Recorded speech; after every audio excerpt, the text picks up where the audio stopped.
Well, welcome back to Cowboy Survival. What we have here today is one of these little wood-burning fold-up camp stoves. Comes in a real thin little package, you can see. We're going to take it out of this. We're going to learn how to put it together, and then we're going to actually build a fire in it and see how fast it boils water. So let's just get into it. So as you can see, it comes in this nice little package. It folds up really small. Probably weighs about 6 or 7 or maybe 8 ounces. It's not real light. It's made out of some steel panels.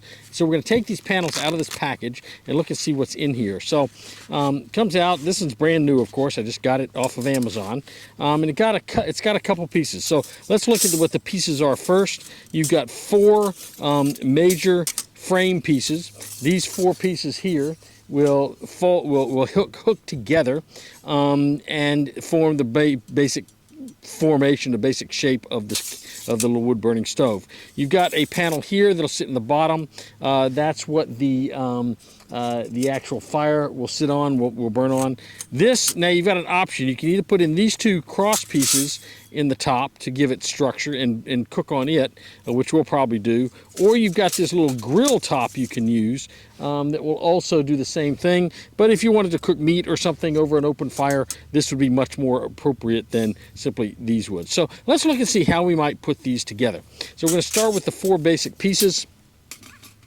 So your 4 basic pieces are these 4 sides. Now this side with the opening in it, we're going to save it till last. That's the last piece we're going to add. So what we're going to do is start with these 3 pieces, and you'll notice it's maybe hard to see on the video, but these are pressed out metal pieces, and they come out on this side. They sort of go embossed in on this side. So what we're going to do is we're going to take these and put these together. Now they have these little hooks, and they'll hook together. Now if you do them all the same way with the pressed inside to the inside of the container, they're going to match up. So these 2 sides you can see are going to match up like this, and I simply take them and slide them together.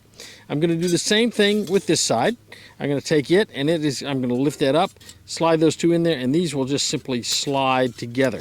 Now what I'll do next, once I have this in place like this, I'll then take the bottom piece and slide it in. It's got 3 tabs in it, you can see.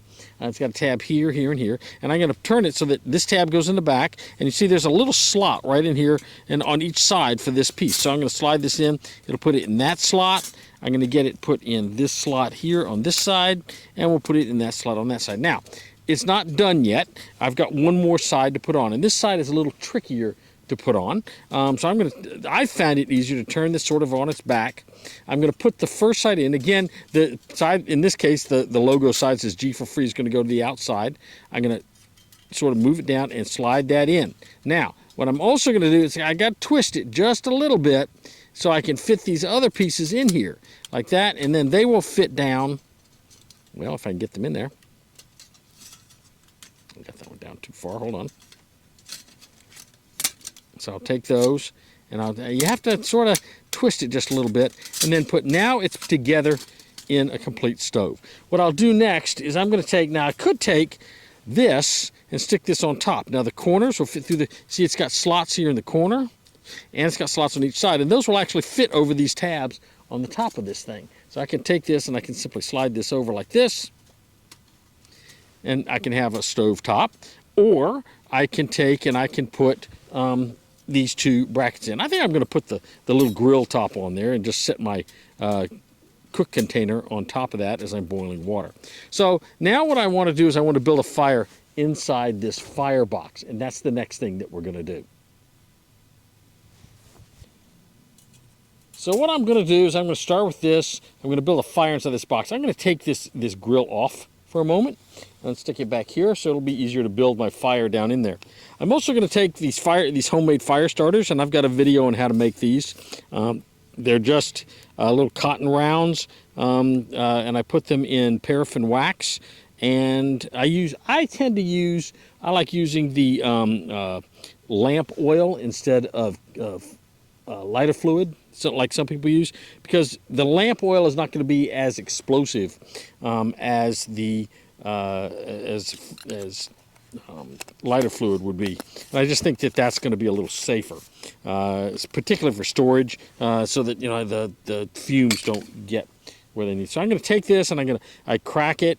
I'm going to tear it up just a little bit because it's got fibers inside there, see? And now when I hit a spark to this, when I put a spark to this, that's going to light really, really quickly. I know that because I've made these before. So I'm going to put this in the very bottom of my firebox. Now I'm just going to take some sticks.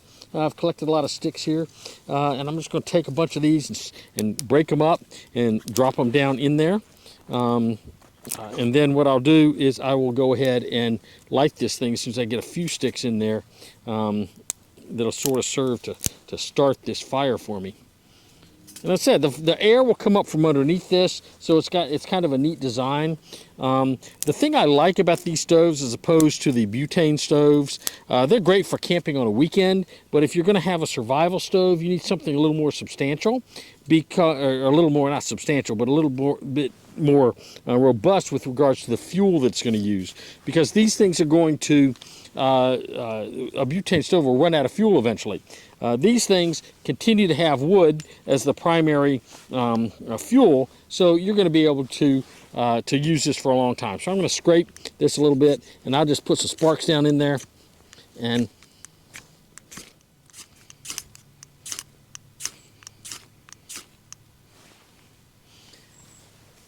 okay, so that's going. So now I'll just start feeding some small sticks and twigs in there. And the point of this open piece here is to allow you to feed wood into your fire rather than feeding it in from the top. Because once I put that grill top on, it'll be very, very difficult to feed this in from the top. And so we're going to put some stuff in there, get this fire going. And once it's going, we can continue to feed it through this small hole, which is going to be really nice, I think. And that wood has already caught fire.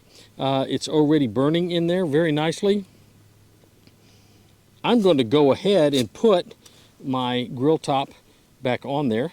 So I'm going to start my water here shortly.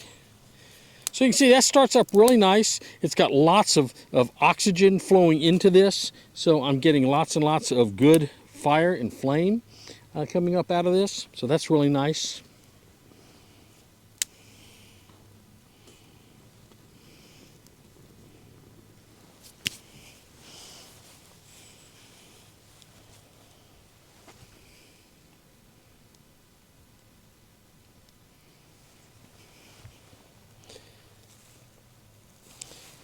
One of the things I'm going to be curious about is how well this metal grid stands up.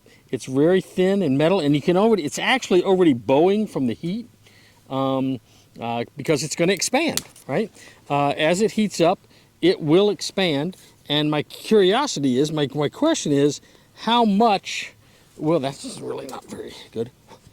How much will that thing expand? Will it actually bow up a whole lot? I don't know. We'll see. It's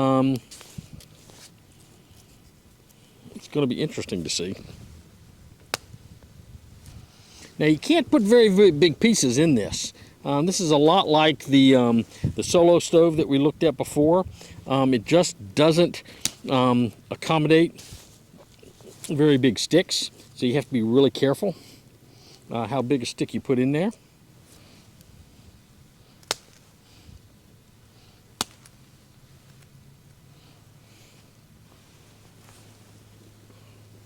Notice I'm putting a little bit bigger pieces in right now, and that fire's coming out all sides. It's coming out the side, it's coming out the bottom.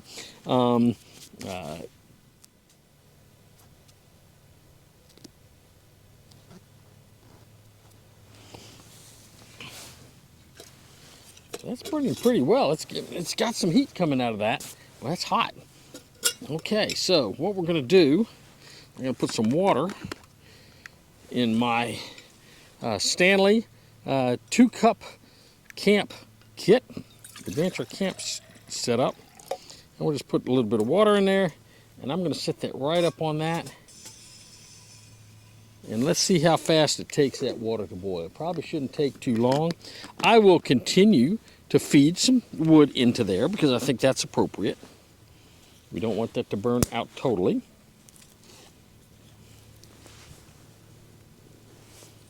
I don't know what it is about men and fire. We sure do like making fire, don't we? Don't know why, but we do.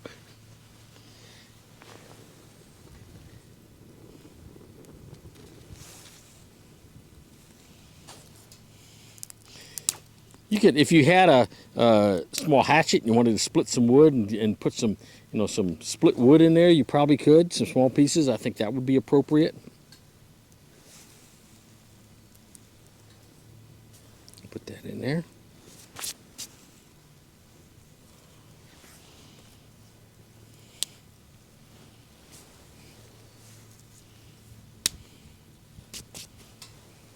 Now you notice that thing discolors.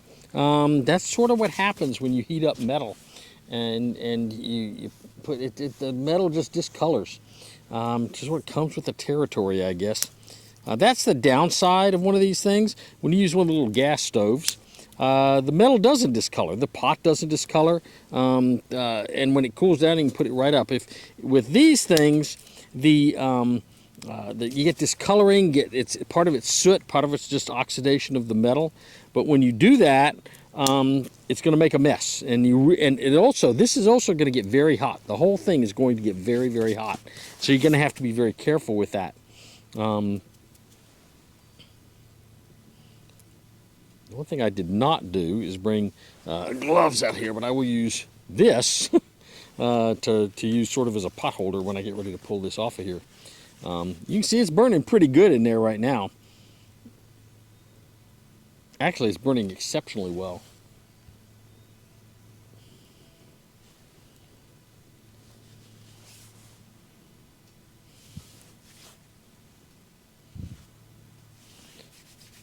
Almost put too much wood in there, I guess. That little camp stove is burning extremely well. The air flows through there very well. I'm very pleased with this. I think on the trail, as I'm camping, this would be an excellent little stove to cook on. I don't think it's going to generate a lot of heat over time because, again, it's really for cooking, and you only can put small stuff in it. If you want a fire for heat in your campsite, I think what you're going to need is something much more substantial than this. This is just for cooking on. So you would want to have another fire to provide heat for your tent or for your shelter during the evening. But I think that this would certainly do the job very well. Now I've got it sitting up on this stump, this log that I had. Now the only reason I really did that is so I could get it up high for the camera. I didn't want it right down on the ground. And so I could put some more wood in there now, I think. It flared up there for a moment, but it's okay. That's creating a lot of soot. And part of that's simply because I'm burning small stuff. I'm not burning big pieces of wood. So it's not going to make coals. That's generally not what this is going to do.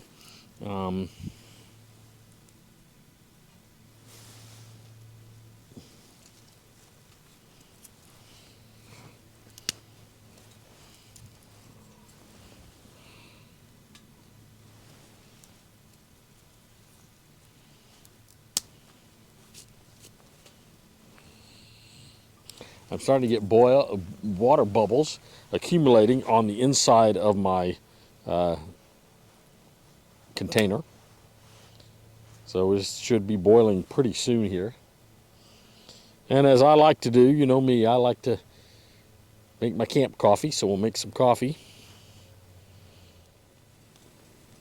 So it's starting to boil now, so I'm going to go ahead and I'm going to dump my coffee. I like using this Folgers instant coffee. This is really good stuff, I think. I've gotten pretty used to it.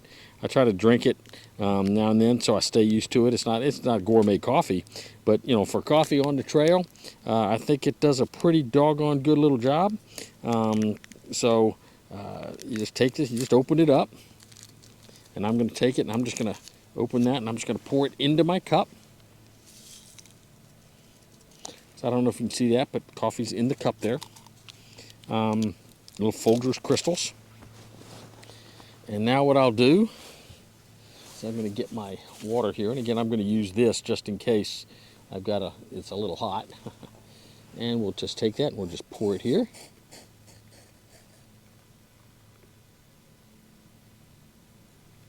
Oh, that's nice. I'll set that down there. No need to boil it anymore. And I'll take my little spork spoon and we'll stir that up a little bit.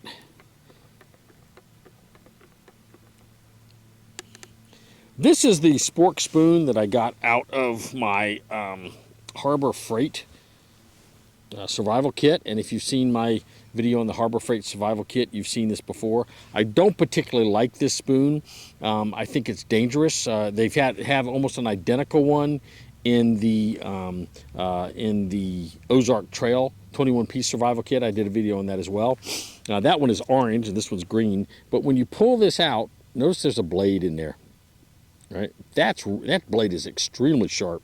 It's really dangerous. So if you get one of these, particularly if you get one for a kid, understand there's a blade in there, and that can be very dangerous. Teach them how to use it so that they don't just grab it and pull it and end up hurting themselves. That blade could cut right down to the tendons, I think. I also think that this is going to be pretty dangerous too, trying to use that, because you're going to want to put your thumb there when you're trying to open a can. I can't even imagine the damage you would do to your hands. So I'm not sure that this is good for anything other than a spoon spork. But it is a tool. I had it, so I thought I'd bring it out here today and use it. Again, I think it's a pretty dangerous item. I would not give this to a child. I'm not even sure I would let somebody use this who wasn't experienced with it. If you give somebody one of these, make sure that you train them and make sure they understand there is a very sharp blade inside that handle. Well, all in all, I think that was a very successful test of the G4Free wood-burning collapsible camp stove. As we saw, it fits in a really small, nice pouch. It sets up really easily and really quickly. The fire was easy to set up inside it. It burned extremely well, very hot. I was able to heat my water very quickly. And now all I have to do is wait for this thing to cool down, and I'll be able to fold it up and put it back away. Now, remember what I like about this. I like the fact that I don't have to carry a fuel source with me. The fuel is built into the nature. Anytime I can find sticks, anything I can find that'll burn, I can stick in this thing. I can start a fire. I can have a sturdy base to put my pot on so I can heat water up or whatever I'm going to cook. So I really like that. I don't have to depend upon what happens if I run out of butane, right? So all in all, great product. I think I will keep this in my 3-day bag. It does add a little bit of weight, probably half a pound of weight, but I think it's worth the weight given the flexibility of this kind of a little stove. So remember what we always say here. And by the way, this is my first video outdoors since my heart attack. So I'm really excited to be out here today. It really feels really good to be back out and feeling really good and healthy and strong. But remember what we always say. Stay strong, stay prepared, have a blessed day, and we'll see you real soon on Cowboy Survival.